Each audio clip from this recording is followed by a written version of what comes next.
I'd like to start by asking you about your gharana. You belong to the Sini Shahjahanpur gharana.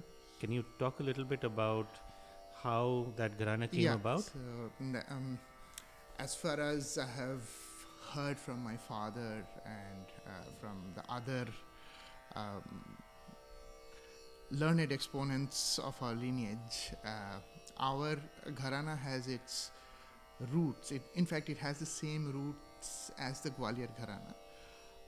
But in the ancestral line of Ustads in the Gwalior gharana, there were three brothers, one of whom, Ustad Murad Ali Khan, he was childless.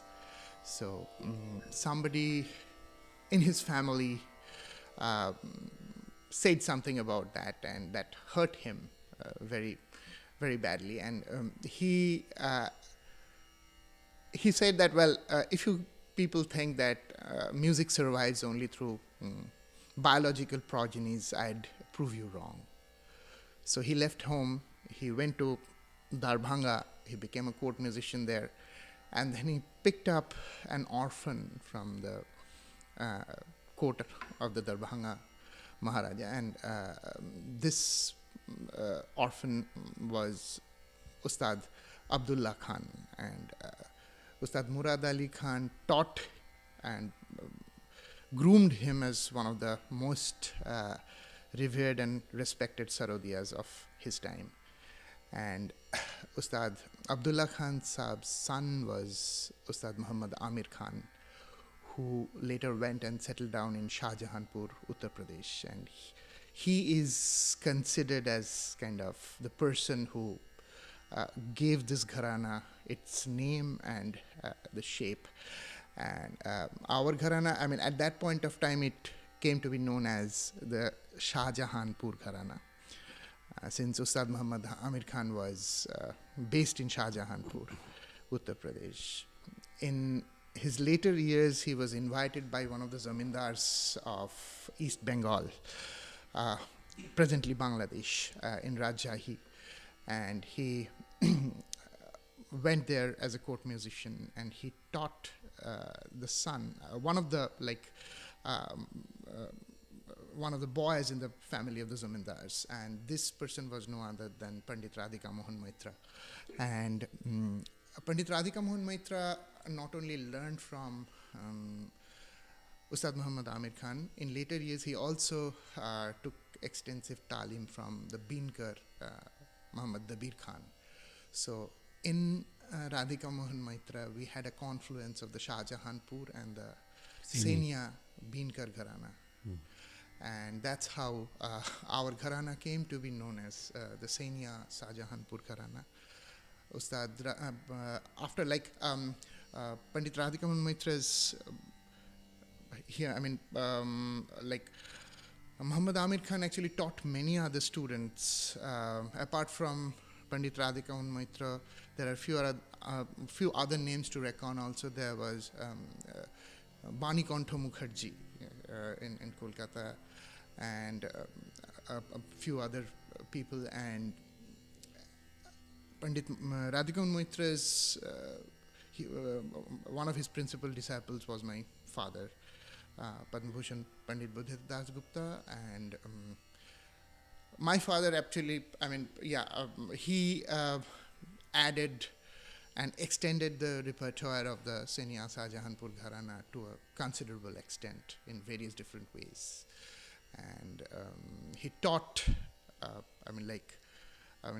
just as his guru, he taught a number of students, and as you all know, many of them are very, very well recognized Sarodiyas and Sitariyas today. So there we stand. Okay, let me just take it back a little bit.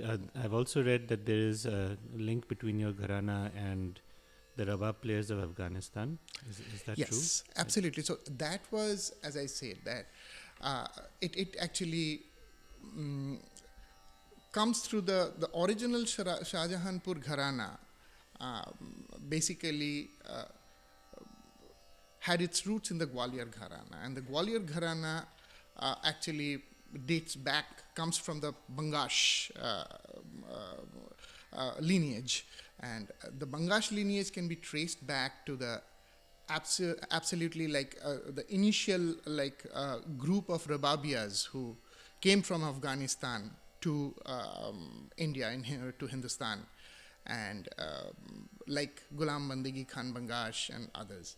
So the Gwalior Gharana actually can be traced back, and since our Gharana actually is an offshoot of the Gwalior Gharana, to say, so that's how the link to the Rababiya lineage can be established.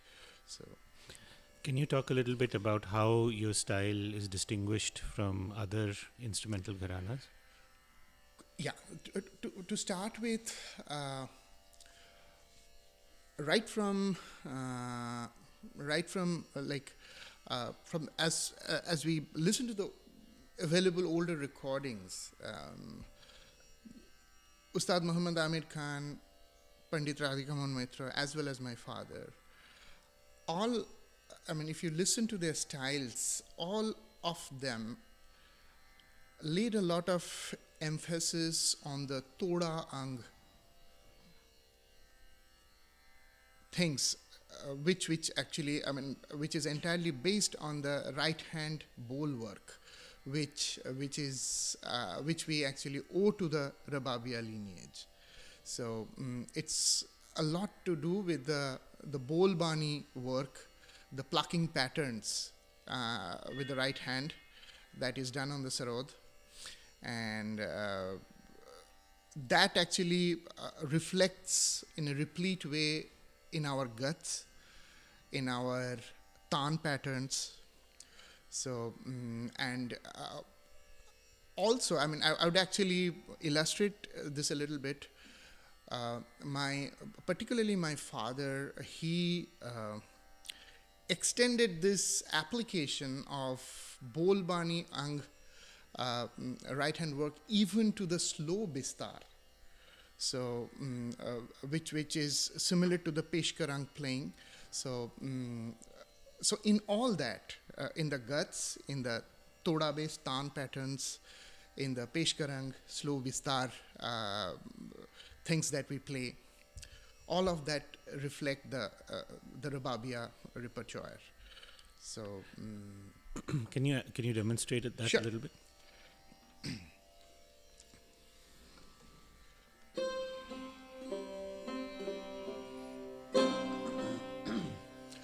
So I'd start with a composition by Ustad Muhammad Amir Khan, which many of you heard, I believe, many times. I've heard my father play many times in many concerts. It's based on Zilha Kafi.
Elaborations, rather than like fluid, more Gaiki Ang elaborations, they were completely based on Diridiri and bowl work. So, go on.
interplay with da, didis, da da da da da, these kinds of plucking patterns. So that's what kind of resembles the typical Rabab Bol work. And there was, in certain cases, as I was saying, this was in fact extended even to the Bilambit chapter. So one of Muhammad Amir Khan Saab's compositions on Kafi, it goes like this.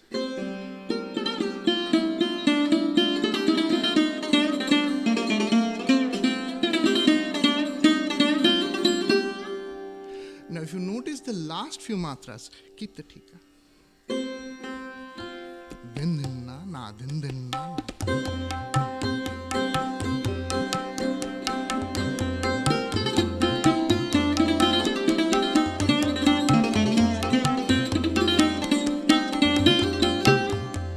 So this part, this somehow inspired my father to think in a different direction. He said that why not try to extend this ang even to the Bilambit chapter. So then we came up with something like this. So I'll play a different rag. Say, let me play Chaya. So please forgive me. I mean, just for the sake of illustrations, I'm playing maybe an evening raga. So.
This was something very, very different and perhaps not attempted in Sarod. I mean, previously we used to do, just keep the dheka, Vilambit dheka.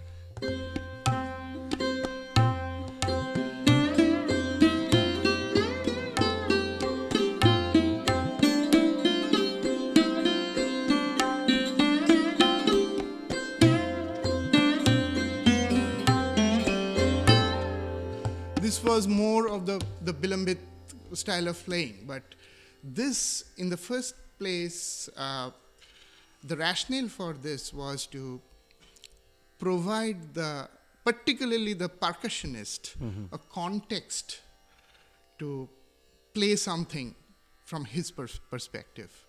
And then, like, starting with this slow da-da-da-da-da based vistar, this could be extended with small interspersed diri-diri tans, and finally coming over to a chapter of Aat Guna Bolang tans. So just a small examples.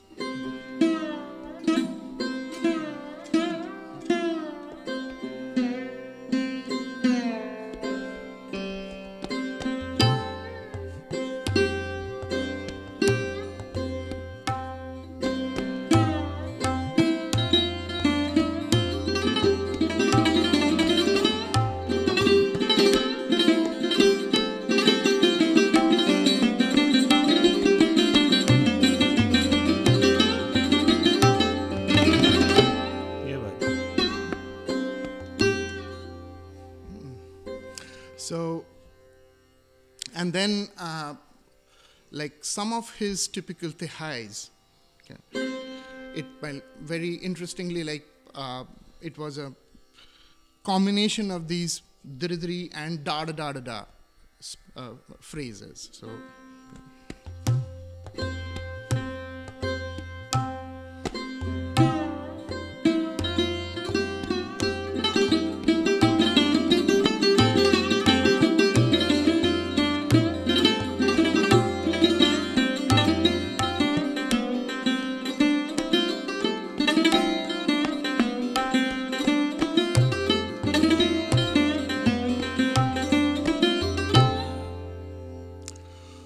So this was kind of a very, very, I would say, distinctive angle of a repertoire, which was the exclusive contribution of my father. And of course, there's many other things then he actually introduced both, he started playing the 6 times the basic beat with the typical bol bani ang work, the dedi ang. He played the Savaiya Ang 5 times the basic beat. And finally, we also play the Chaugun Tans, which actually were there. If you listen to the older recordings of Radhika Mohan Maitra and other Vilambit, other exponents, you'll find the Chauguna Tans were always there, stretches of Ekhara. So, and actually in his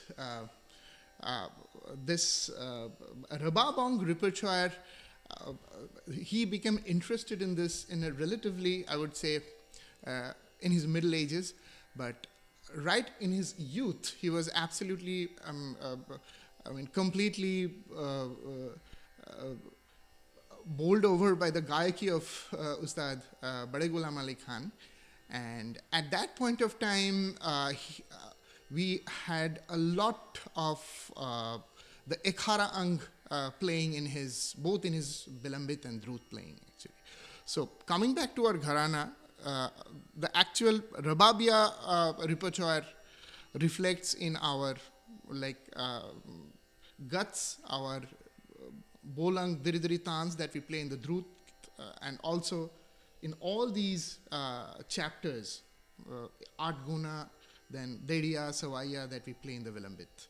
So everywhere you would see absolutely, profuse application of Rababang Bolbani.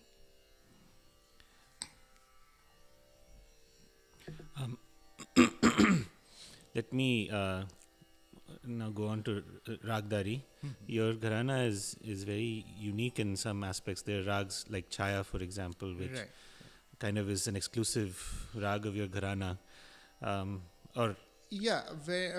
For example, Chaya, of course, is something. And then another raga which was very, very a very favorite of my father, that was Malu Hakedar. And then Chaya Bihag. Chaya Bihag, both my Dada Guru Radhikohan Maitra and my father, both of them used to play this raga. Another raga is Maluha Kalyan. So, and apart from that, let me just try to play some of the compositions of this. Sure, please do that. I'd also like to see if you can give us some insight into how Panditji thought about approaching a rag. How was that? So, Baba's approach to Ragdari, actually, his entire approach to music was, absolutely deep-rooted in practicality. So, I recall an incident when he was given a particular a writing. He was requested to review a writing, and the gentleman who wrote that, he was writing on Tal, and the opening line was, "The Tal is an organization of silence." And I still remember Baba was absolutely furious to read that. He said that any person, he can never ever get any idea of what Tal is just reading through this first line. So what was his approach? So I had actually accompanied him, been with him in many of his workshops. So in one of these workshops, one of the students asked him, what is a Shruti? So he said that, well, you just play any note. So then he said that just try to move your finger to the smallest possible extent from your note and play again. So at some point of time, he asked the student that, are you able to recognize any difference between the tones that you are producing? So at some point, the student said yes. So he said that this difference that your ear can actually decipher, you can consider that as a Shruti. So this was, for everything, he had a very, very practical approach. So something you can actually demonstrate with your bare hands. So it was the same thing with Ragdari. So he's like, when you are maybe mixing two ragas, so his approach was, you have to be consistent. So maybe on the aroha, when you are using a particular set of notes or emphasizing on a particular note, that should always be the same without so basically the consistency, practicality, and something which there should be some rationale to drive it. So these principally always dictated his explanations. So when, for example, when he was teaching me Bhairo Bahar. So there exactly where Bahar comes in,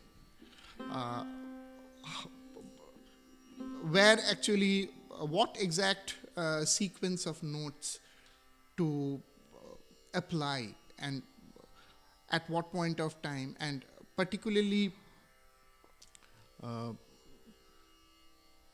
three aspects: the emphasis, the application, and the sequencing.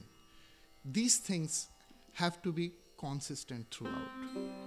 So maybe because he had done a good deal of technical study or his engineering background, everything that he tried to explain or put across to his student had a very, very solid why and how explanations.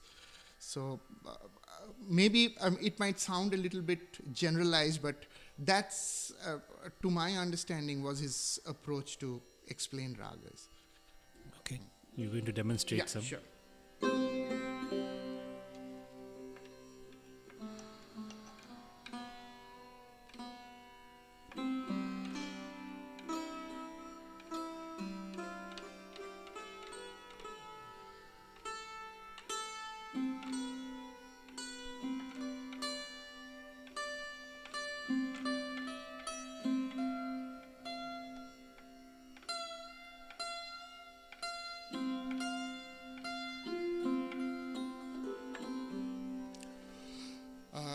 I'm taking Chaya Behag.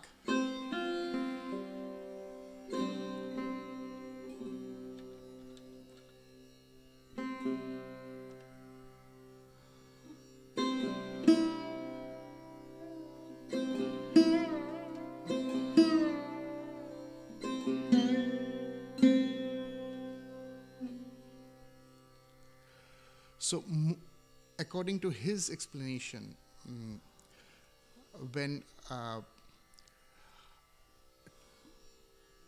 the aspects of Chaya which are there, since the term Chaya comes first, the person, Chaya has a relatively more weightage than Vihag.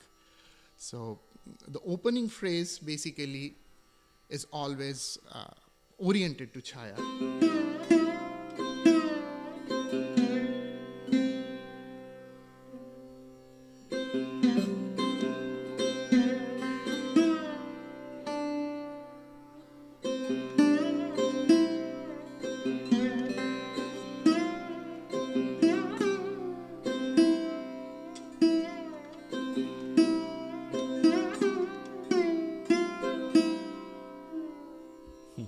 So here,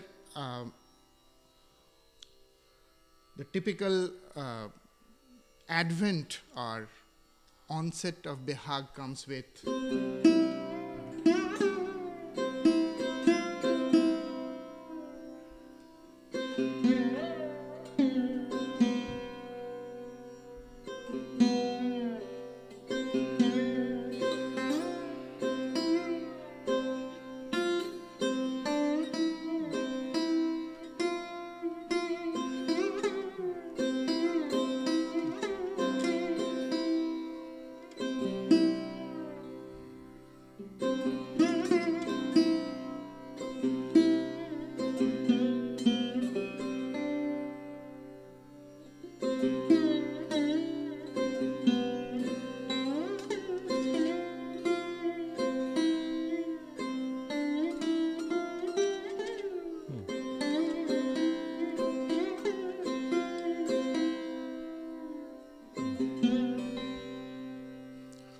So the entire mindfulness should basically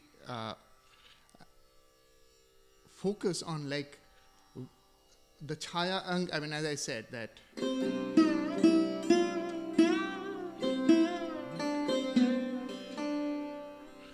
the onset is with Chaya, and then you move over.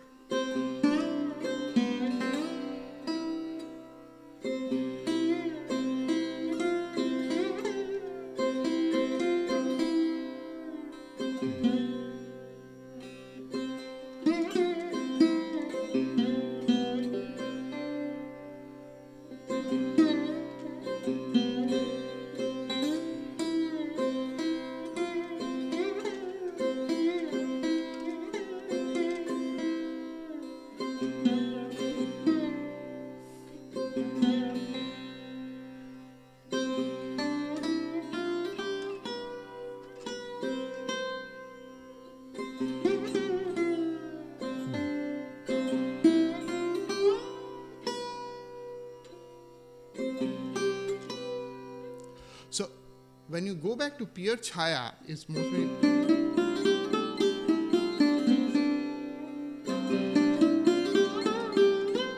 so this part gets kind of camouflaged.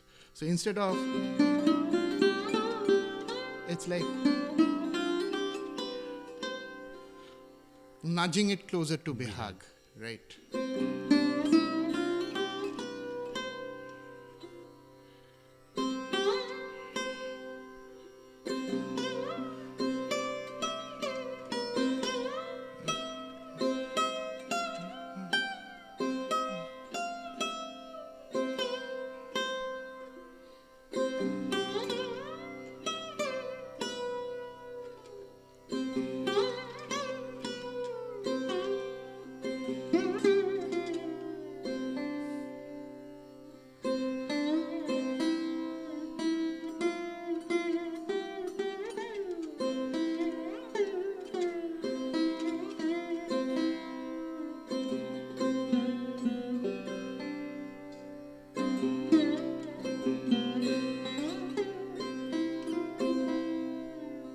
So these things he used to explain with great detail that, well, think about the aroha of Chaya. So like when you're going up, it's like, so how you're differentiating Chaya from Chaya Behag? So here in Chaya Behag, it's, so absolute with, I mean, very, very down to earth practical examples. So he used to teach by examples and illustrations. Can you talk a little bit about, so your father Pandit Radhika Mohan Moitra and Ustad Muhammad Amir Khan were all very prolific composers also. Right. Can you talk a little bit about their composition styles? Absolutely. And So, see that? To start with Ustad Muhammad Amir Khan, he used to play with the bols and banis.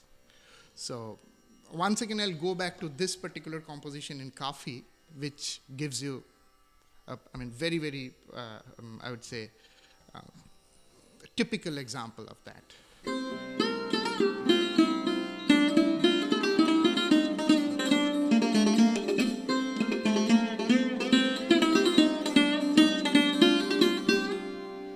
If you notice the last 6 matras, the way it is interpreting with da da da da da da to finally bounce back to the sum, that was Muhammad Amir Khan, right? With Radhika Moitra, it was always very, very unprecedented angle to attack a raga. So, for example, Desh, most of the compositions in Desh, like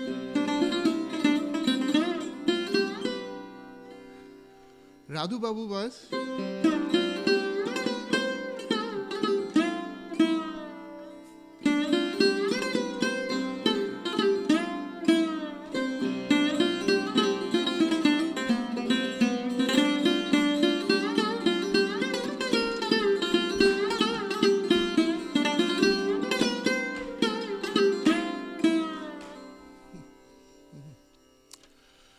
another very interesting composition. That was Desh, though. I mean, it's in fact a very elementary composition, but this was one of the first compositions I learned from my father. So there's a very interesting twitch in the manja, like.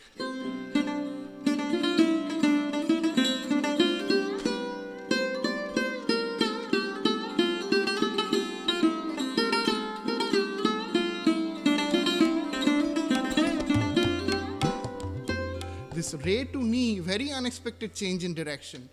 So that was Radhu Babu. Talking of my father, as I said, that he, particularly in his initial years, he was completely blown away by the singing of Bade Ghulam Ali Khan. So we saw a very, very significant influence of Gaikiyang, Gaikiyang things in his guts and compositions, and particularly use of the Gaikiyang, small stretches of Gaikiyang tans in his bandish, like small ekhara stretches in his bandish. So, so this is Malu Hakedar, his very first 78 RPM disc, starts with this gut, and as a growing kid, when I first heard this, once again completely blew me off my feet. So this was a kind of a very,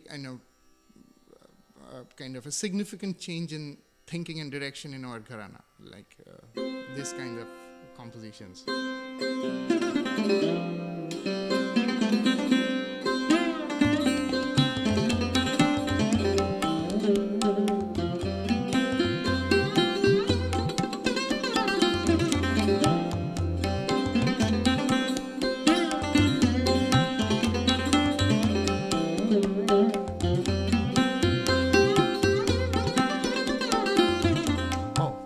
Quick correction.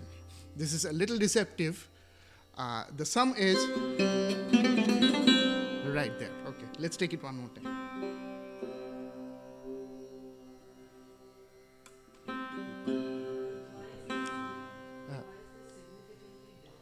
In the sense that at that age and that time, you don't really see so much application of ekhara tans in Sarod guts.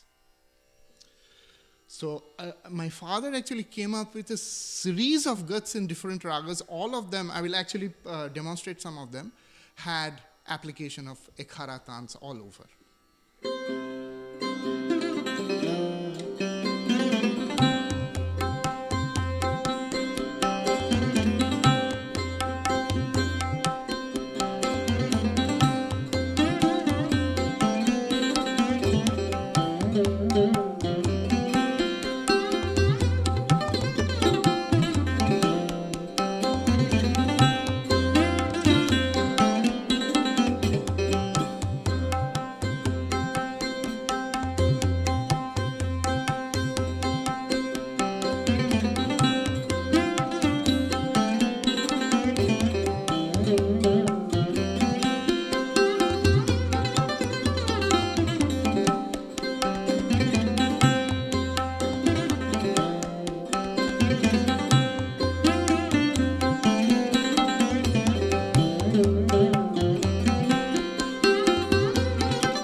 consider his Drudgat and Chaya.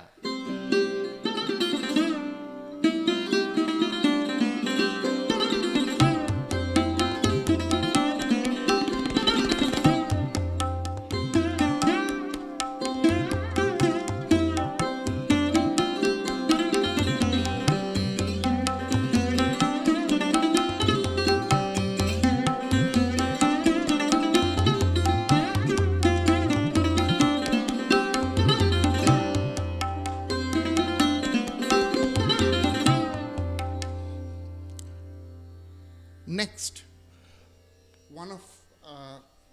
I consider it one of his most beautiful compositions, a similar Ekhara based gat based on Raga Gorak Kalyan.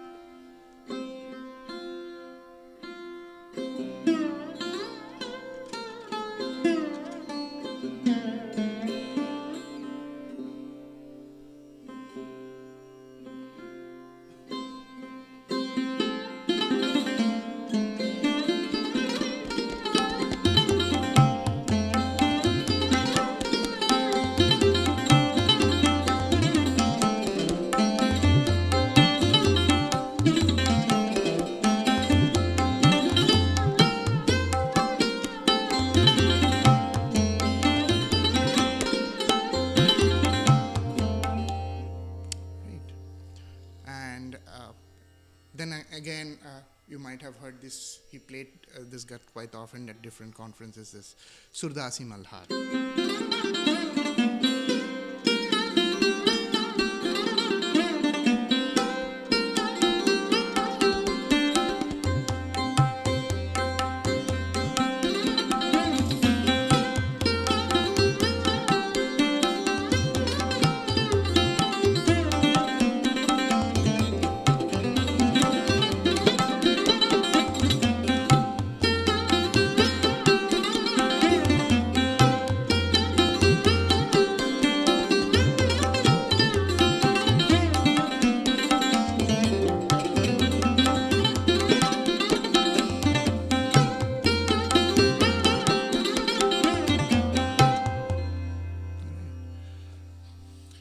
So these, and then obviously there were also a lot of different Vilambit, Madhyalaya compositions by him, like one of them based on Raga Durga.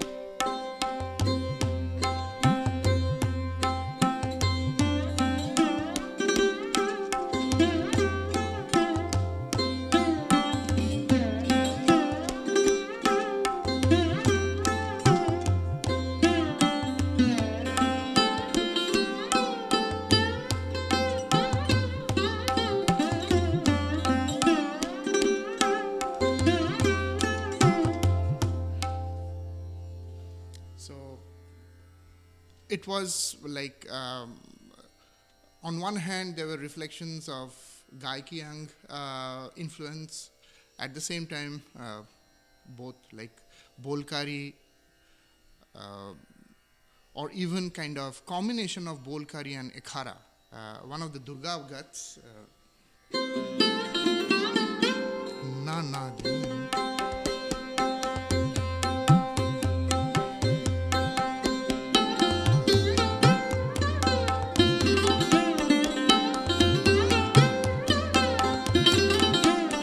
This part is principally Bolkari, but after that,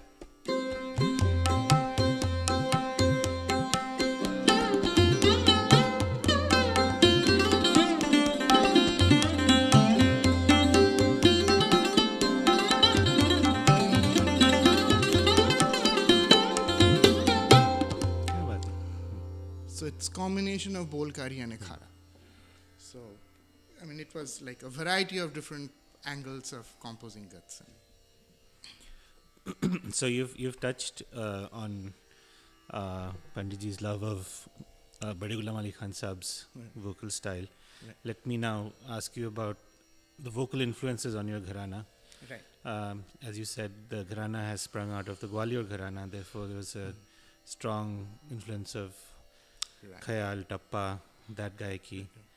Then the Seni tradition obviously brought Drupadang into the gharana. So that was like principally the Alapang developments. Like if you listen to Radhika Mohitra, his Alap was, I would say, more oriented towards Drupad style. My father, he initially, as I said, he was very deeply influenced by Bade Ghulam Ali Khan. And during his middle ages, he was also very much attracted and interested in the Drupad style as well. So I remember him attending a lot of renditions by Dagar brothers. In fact, I accompanied him. I just went along with him to many such conferences where we were listening to Dagarji, we were listening to the recordings at home. So, and what I found in my father's playing is he kind of combined the Drupad and Khayalang, driven by his own artistic judgment. So he used to combine that, and then of course in the Jodang, it's more the orientation towards the Drupadang is more on the Jod part. So the way the Alap was unfolded, we see more Khayalang embellishments in my father's playing. But when we come to the Jodang, that has more Drupadang approach. And finally, it goes to, we have a very significant Bolang Jod. That also has some correlation and I would say that owes something to Drupad as well. Are you able to demonstrate that Jodang a little bit?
So that's kind of the opening chapter of the Jod we follow. And then we gradually kind of speed up a little bit.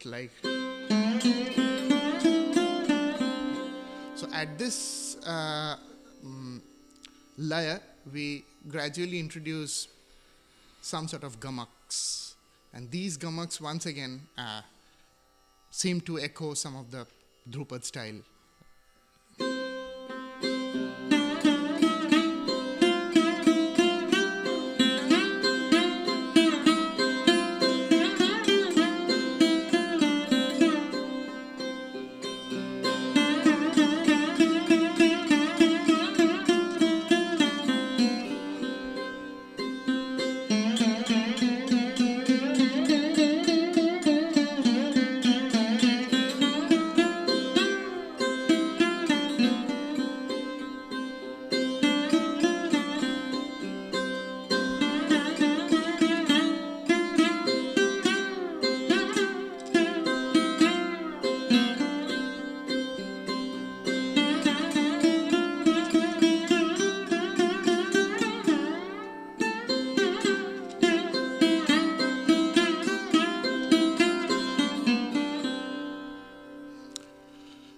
then gradually, as we kind of gain on the layer, we introduce the bowls.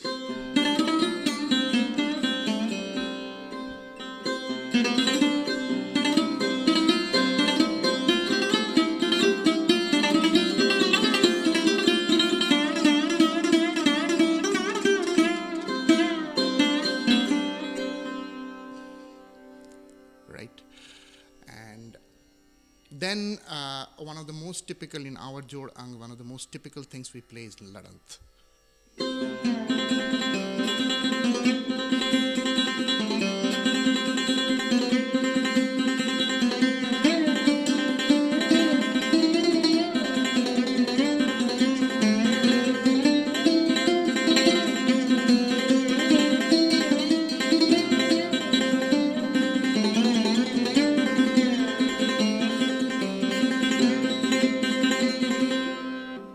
So on and so forth, and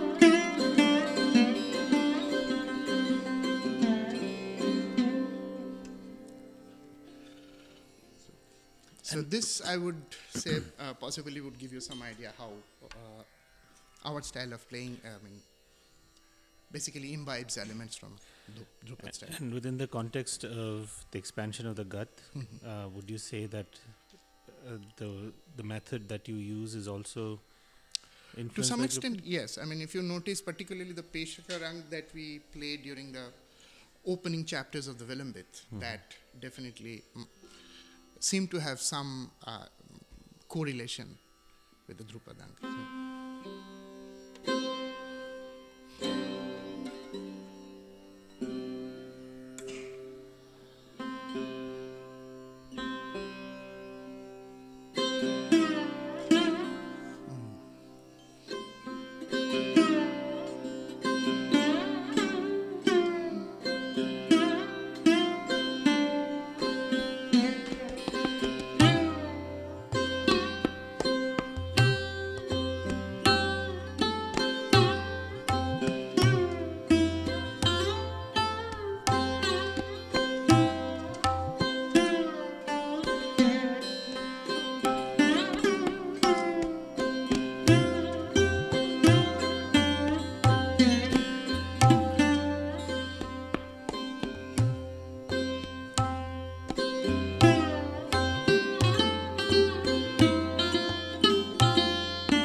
So these, as you can understand, that we are opening up with a specific pattern. We are applying this particular rhythmic pattern to different melodic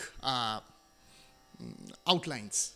So as I said, if you keep that.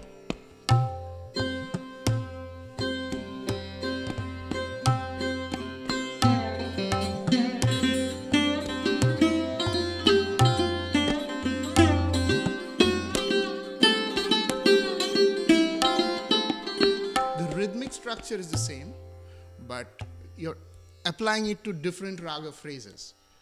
So, and then this is like the test of the artist's imagination, that how artfully, how palatably he can kind of use these structures and apply them to the phrases of the raga. And then finally, when you wind up or like approach the sum, you have to do something different with some sort of a element of surprise in it. So.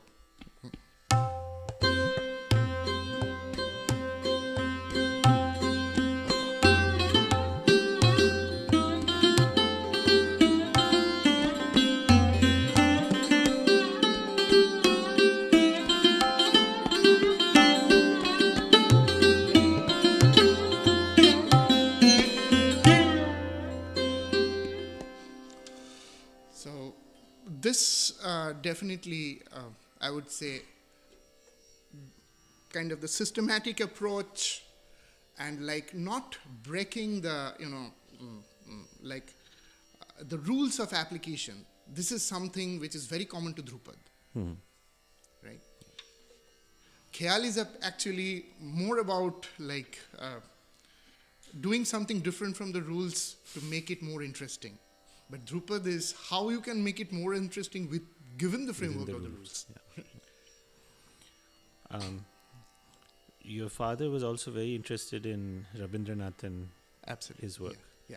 Can you talk a little bit about that influence on his music? Yes. So, I mean, this is quite interesting. That is, at the fag end of his concerts, in many cases, people used to ask him to play dhoon. So, due to some reason, I mean, could be, I mean, with all respects, I mean, dhoon can be played beautifully.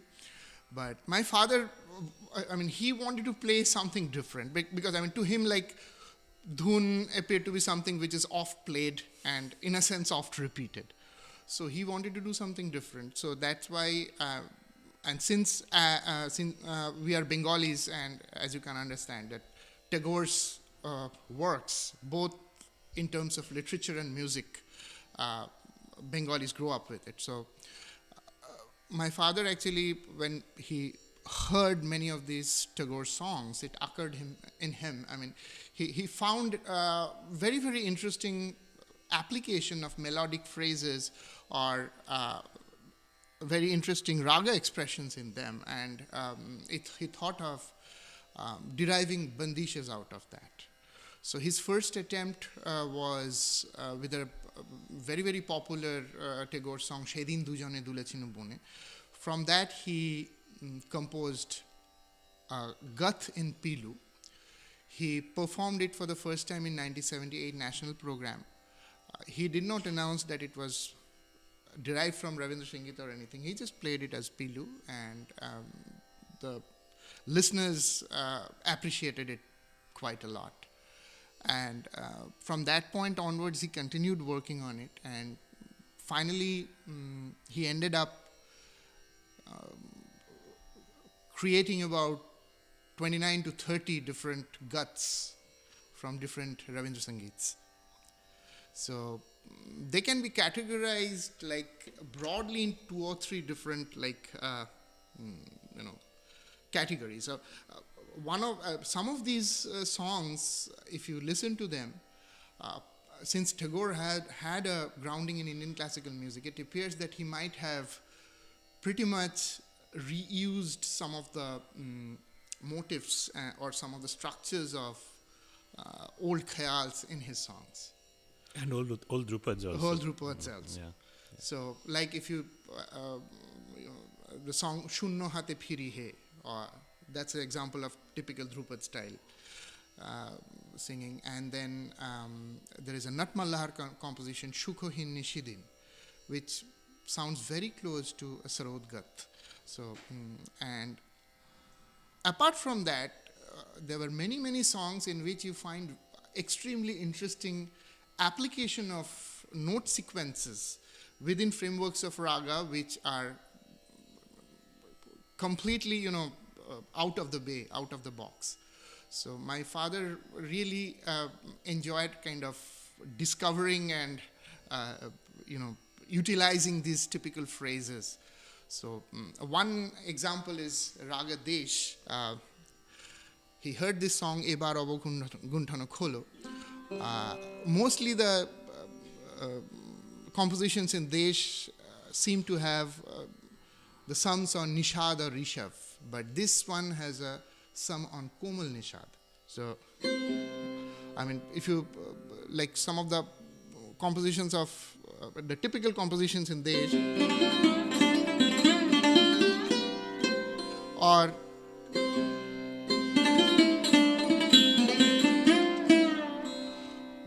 but this one sounds like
the song actually sounds more like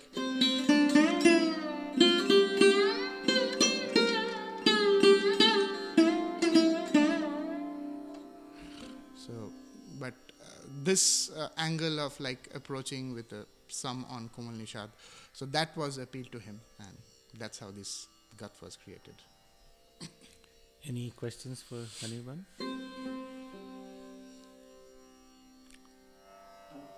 When you perform, how do you think about, do you incorporate elements of the Gayaki along with the others? How do you switch back and forth between it, or does it happen in different bundles? I would say that's more of an artistic discretion, how you like, it's completely up to the interpretation and emotive feeling of the person who's performing.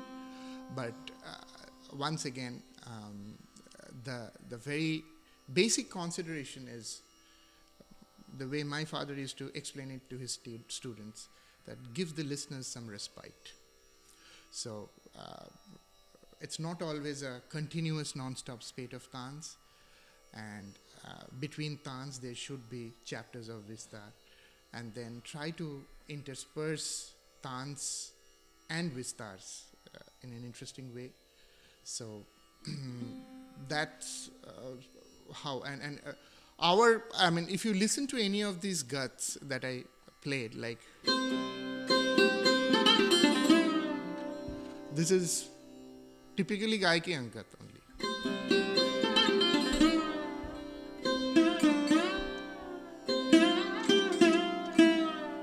These are all Gayaki Ank things.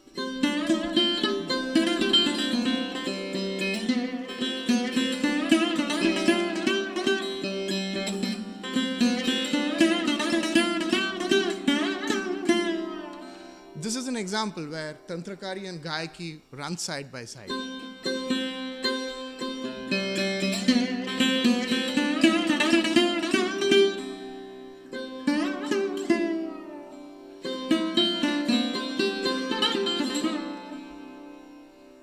So you have a, so as I said, that it's artistic discretion is your own like judgment of presentation. This is how, but you have to like know, and you have to like be able to produce both the Tantrakari Ank things and the Gayaki Ank things. Sure. About the instrument itself, has it changed over time? Absolutely. So, I mean, Particularly in the Gwalior style, the older Sarods, they had a different geometry. They had a elliptical drum, and they the depth of this sound chamber was more. So that changed with Baba Alauddin. We came up with a different geometry of Sarod with round drums, and typically from that point onwards, pretty much all the gharanas started using round drums on Sarod. And also like the sound chamber, the construction of the sound chamber, the geometry of the sound chamber, that changed.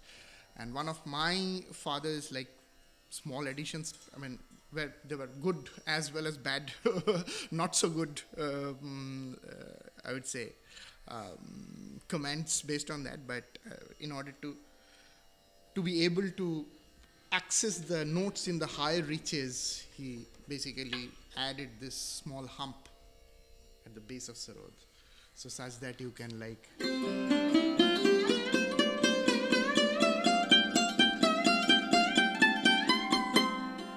play all the higher notes without having to stretch your arms or fingers. So. Other questions? So are there aspects that are specific to the Sarod that influence the style of playing? Because you mentioned the sitar earlier. So what is unique to the Sarod that influences? Yeah, the typical Sarod things are like...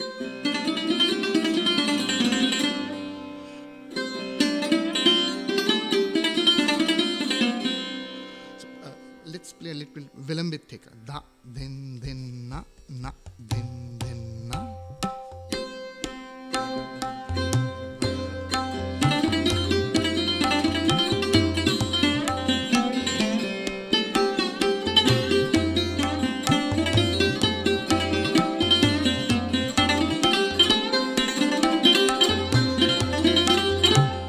So these things, there are different kinds of plucking patterns. That's the typical forte of Sarod. It could be various things. Let me demonstrate some of these plucking patterns.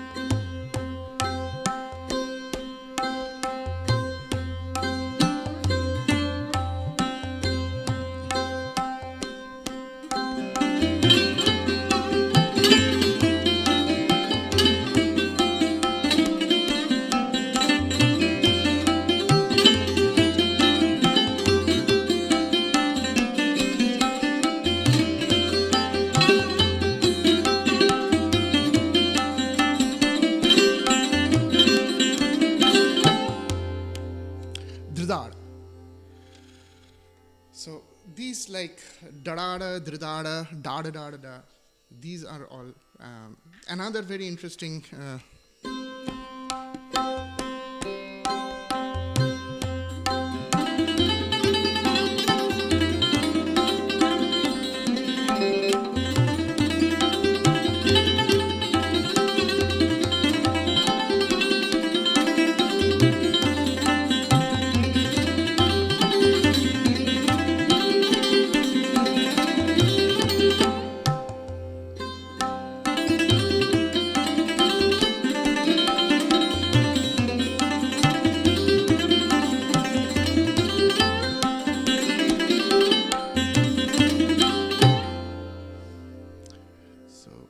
So these are, typical to our baz, our gharana.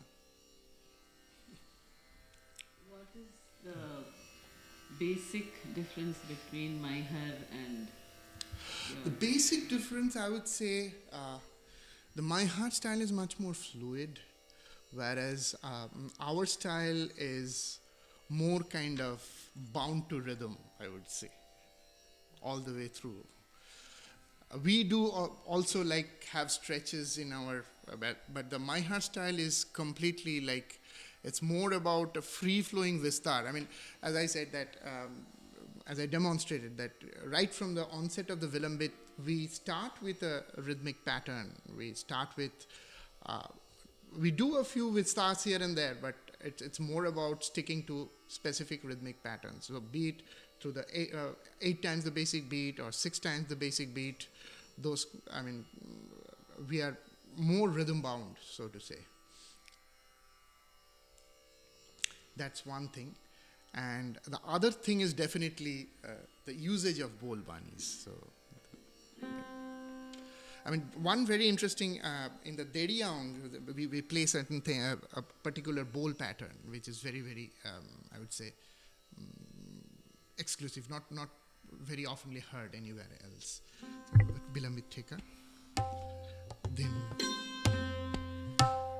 da.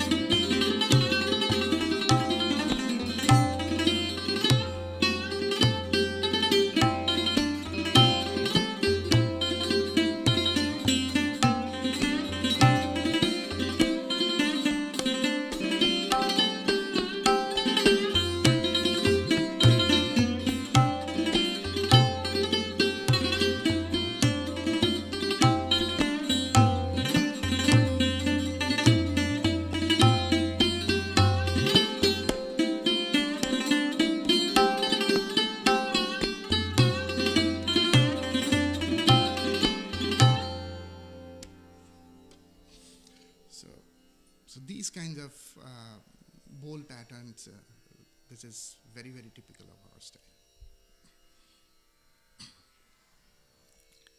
Any other questions?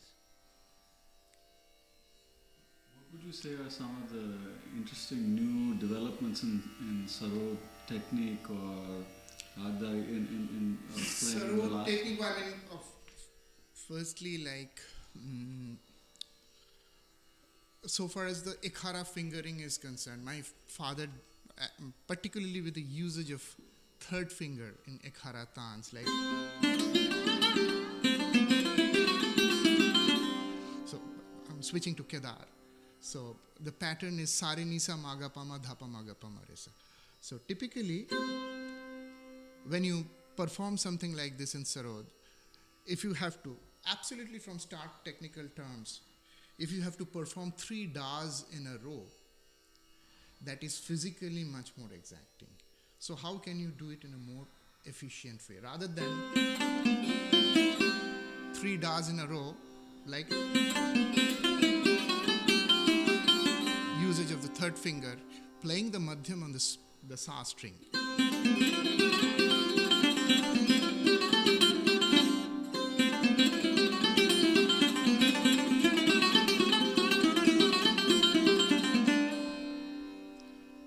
So these fingers, I mean, this came up, I mean, this was something, particularly the application of third finger in Sarod, that was, that came about with Baba. So he started playing these Ekhara tans, these fingering techniques he taught to most of his students. So that's why, I mean, you hear, like I would say, Ekhara tans can be, I mean, more complex pattern can be attempted and executed, making use of these techniques. The other thing is like,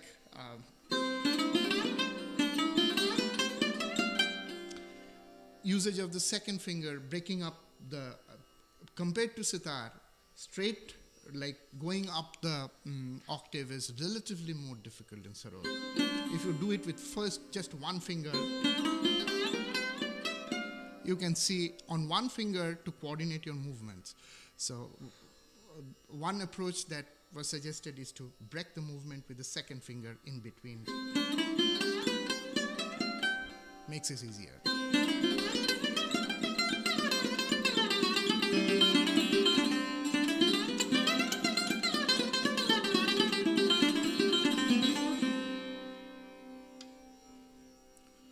So these are some of the very, very practical techniques which came about, and we kind of exploit and maybe try to extend these techniques to our own ends. As I mean, with students. So.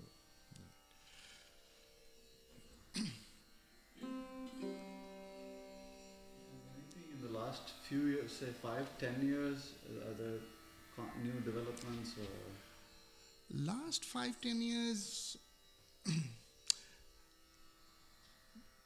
I wouldn't say like anything which is dramatically significant.